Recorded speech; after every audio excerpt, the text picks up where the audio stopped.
गरम पहाड़। लेखिका और कथा वाचन डॉक्टर अनिता भटनागर जैन।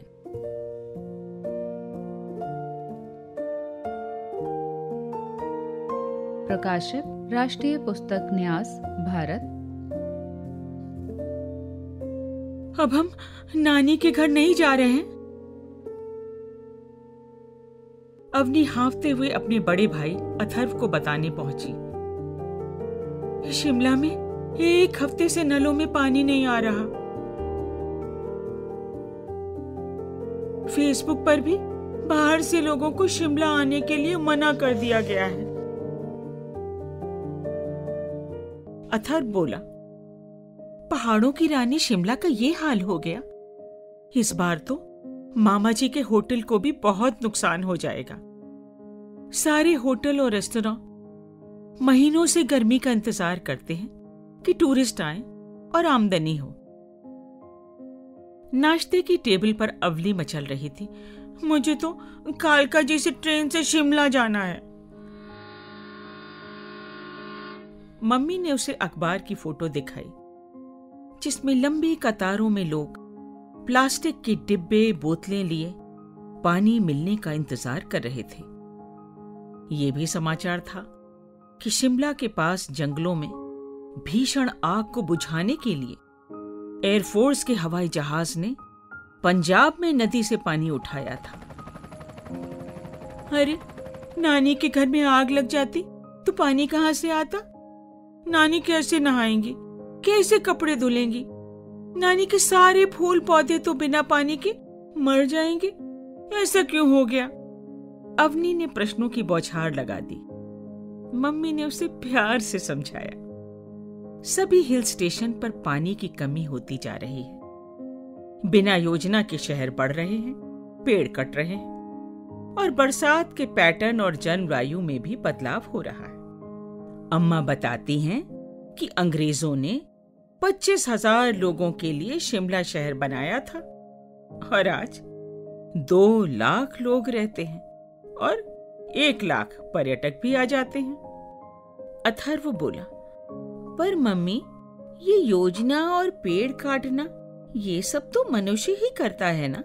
हम अपना ही नुकसान क्यों कर रहे हैं? चारों तरफ हरे हरे ऊंचे पहाड़ थे। पहाड़ी रोड करीब करीब सूखी हुई नदी के साथ साथ घूमती जा रही थी। पापा बता रहे थे कि 10 साल पहले जब वो इसी मौसम में अल्मोड़ा गए थे तब तो नदी में बहुत पानी होता था। अब सब शिमला के स्थान पर अल्मोड़ा जा रहे थे। सड़क के किनारे वाले घरों में लंबे बालों वाला एक भूटिया कुत्ता दिखा। घरों के छज्जों और लेज पर पुराने तेल के कनस्तर और प्लास्टिक की खाली बोतलों में फ्यूशिमा और एंड्रिया के पौधे लगे दिखे। सड़क के एक मोड़ के बाद सामने पहाड़ी पर अल्मोड़ा शहर दिखा। जहां तक नजर जाती रंग बिरंगे मकान, गुलाबी, पीले, बैंगनी, नारंगी, हरे, नीले, लगता जैसे गुड़ियों के शहर का पहाड़ हो। घुमावदार चढ़ाई से गाड़ी शहर में पहुंची। अरे मम्मी, यहाँ भी लोग छाते लगाते हैं? अवनी ने आश्चर्य से पूछा।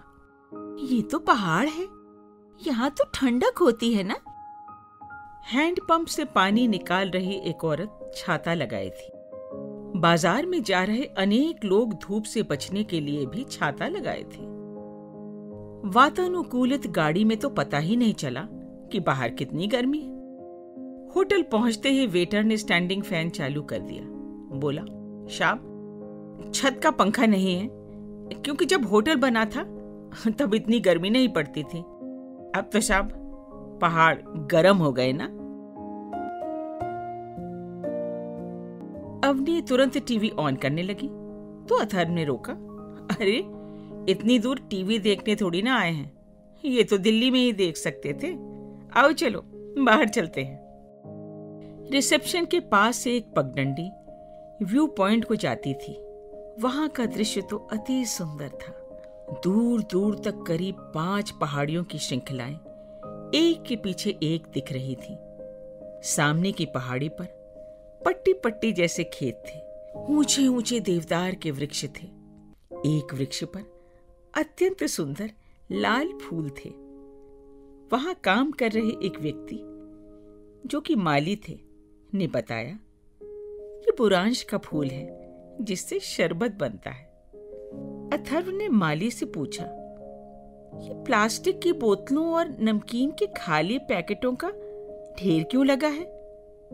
माली ने बताया कि अनेक लोग इन्हें रास्ते के दोनों तरफ फेंक जाते हैं, इसलिए अब पहाड़ों में अधिकतर लोग इन्हें इकट्ठा कर जला देते हैं। जब अथर्व ने ये बात मम्मी पापा को बताई तो उन्होंने तय किया कि हम होटल के आरओ का पानी पिएंगे और प्लास्टिक की बोतल के कूड़े को कम करेंगे। अरे, घर पर भी तो आरओ फिल्टर का ही पानी पीते हैं।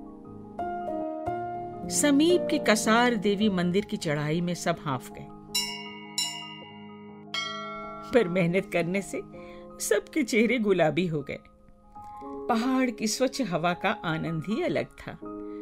दूर दूर तक घाटियां, धुंधले पहाड़ दिख रहे थे, परंतु प्रख्यात नंदा देवी, नंदा कोट और चौखंबा की बर्फ से ढकी पहाड़ियां तो जैसे अंतर्ध्यान हो गई थी। सभी बहुत मायूस हो गए।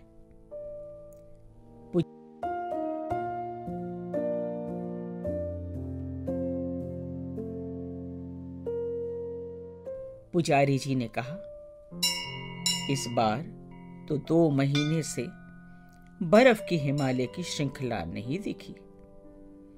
बादल तो कभी कभी होते हैं, परंतु असंख्य स्थानों पर कूड़ा जलाने व कुछ लापरवाह लोगों की वजह से जंगल में आग लग जाने के कारण अब तो सदैव ही धुंध रहती है। पुजारी जी फिर बोले, मैंने 50 वर्षों में बहुत परिवर्तन देखा है। इस पहाड़ी क्षेत्र कुमाऊं का नाम कुर्मावत यानी कुर्मा अवतार।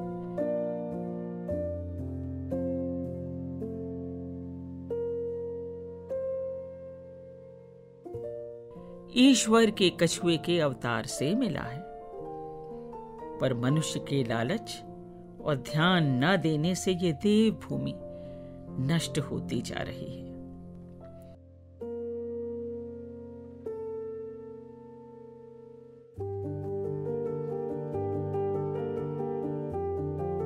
होटल पहुंचकर मम्मी ने कहा, अब सुबह तक के लिए सब अपना मोबाइल अलग रख देंगे। हम आपस में बात करने के स्थान पर लगातार अन्य लोगों के व्हाट्सएप मैसेज और फेसबुक में लगे रहते हैं।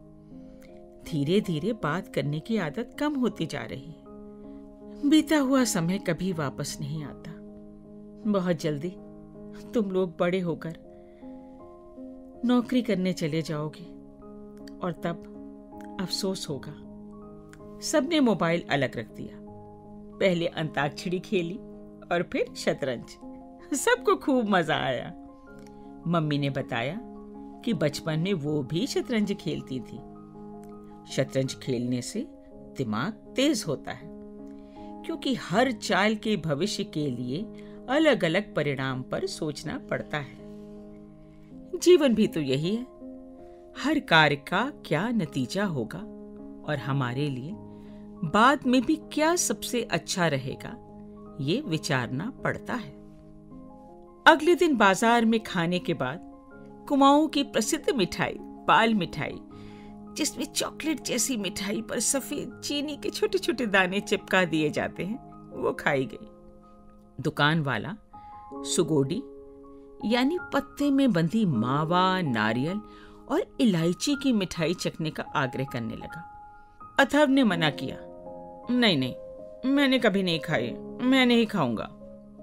पापा ने कहा, अरे अथर्व, थोड़ा सा तो चखो।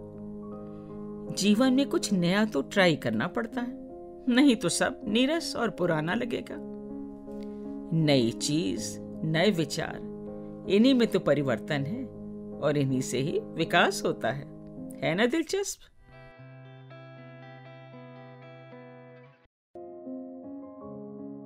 यादगार छुट्टी बिताकर सब वापस दिल्ली की तरफ लौट रहे थे।